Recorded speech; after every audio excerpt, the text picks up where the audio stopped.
Okay, what's up mga kapatid, Kuya Dato? So, kamusta na kayo? So, sorry guys matagal na ako hindi nakapag-upload dito sa YouTube natin.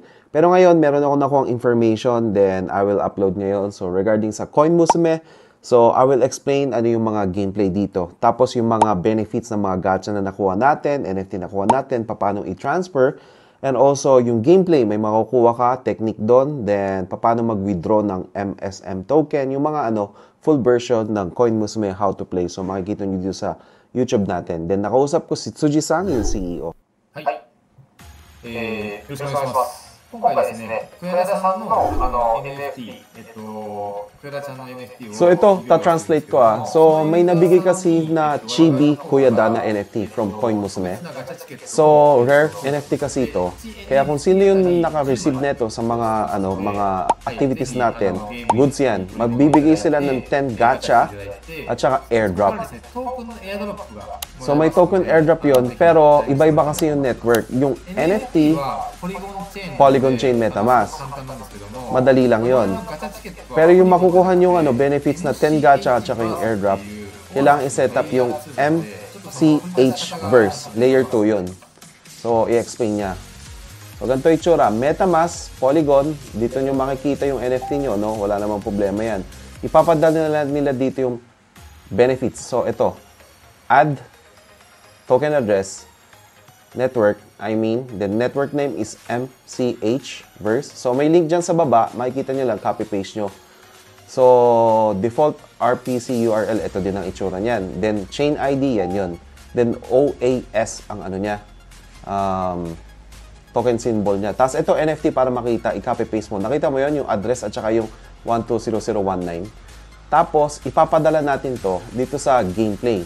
Dito naman, pindutin mo yung wallet, then makikita mo yung address dyan.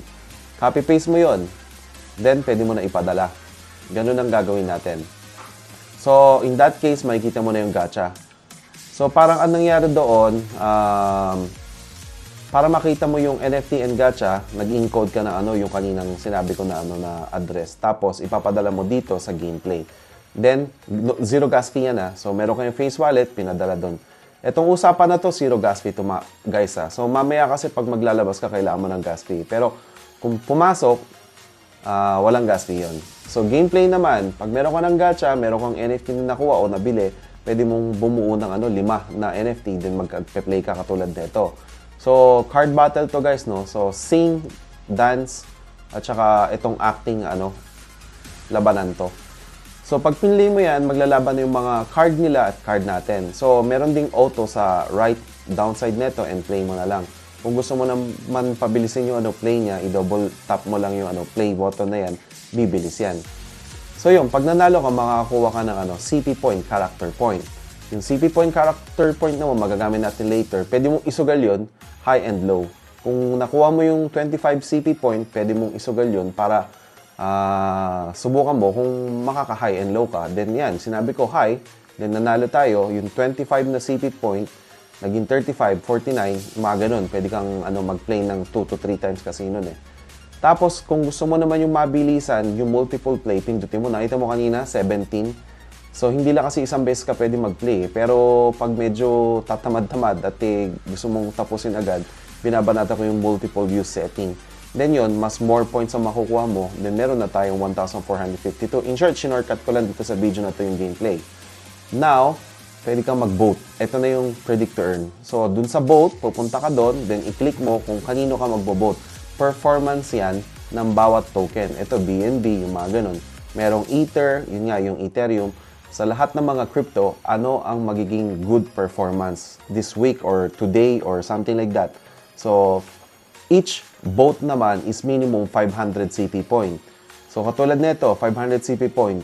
Tapos, pag nanalo ka, pwede kang makakuha ng MSM. Yun yung price pool, nakikita mo, 340,000. So, weekdays, konti lang yung price pool. Then, weekends, madami yung price pool. So, ganyan na itsura. Then, pag nanalo ka, makakuha ka ng MSM token. Then, ipapadala mo na yan sa labas. So, isesend mo yun dun sa ibang wallet. Parang ganon.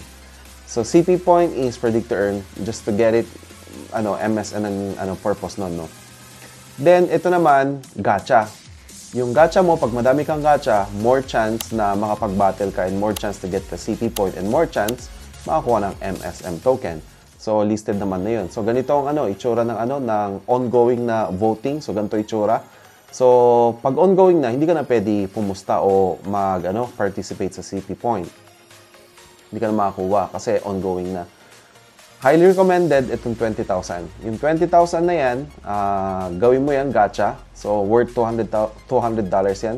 And nakita mo, yung kanina, di ba? Yung price pool mas mahal sa weekend. Ngayon, ito naman, how to buy. Pupunta ka sa Face Wallet, then i-connect mo yung MetaMask mo, then magkakarga ka dito sa MetaMask ng worth kahit anong chain ng $200 kasi yung 20,000 CP point is $200 worth. Tapos, itatransact mo lang, then mababay mo na yun. Pag nabay mo na yun, magre-reflect na yun dito ng 20,000 Muso medal naman yan. So, sorry Muso medal yun Muso medal yung 20,000 na yun. Then, 20,000 yung Muso medal para makakuha ka ng 10 gacha.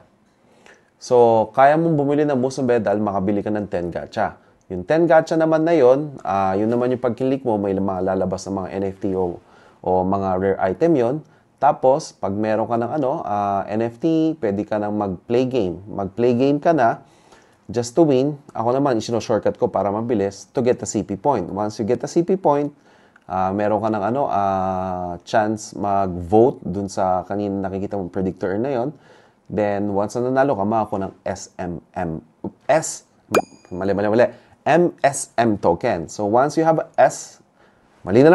once you have a MSM token, doon pwede mo nang ipadala sa labas yun. Then, pwede mo nang i-liquidate yun, pwede mo nang ipapalit sa Central Exchange. Then, yun, USDT, then GCash or Maya kung kaya nyo P2P trading. So, ganun ang flow, guys. So, itong game na to, the more na naggagacha ka ng 10 full gacha na yan, more chance na makakuha ka ng magagandang item.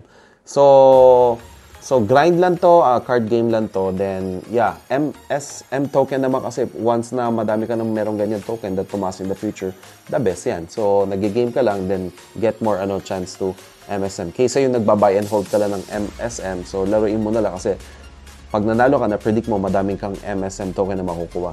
So, yun lang guys. So, announcement naman is December 21 sa gabi, mga 9 p.m., 8 p.m. So, mag-announce na lang din ako, mag-post ako.